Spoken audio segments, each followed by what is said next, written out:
विधिविष्णुशिरोद्धृतपादयुगं प्रणमामि शिवं शिवकल्पतरुं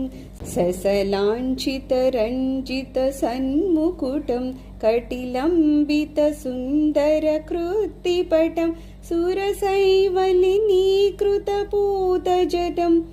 प्रणमामि शिवं शिवकल्पतरुं नयनत्रयभूषितचारुमुखं मुखपद्मपराजितकोटिविधुं विधुखण्डविमण्डितफालतटं प्रणमामि शिवं शिवकल्पतरुं वृषराजनिकेतनमादिगुरुं गरलासनमाजिविषाणधरं प्रमदाधिपसेवकरञ्जनकं प्रणमामि शिवं शिव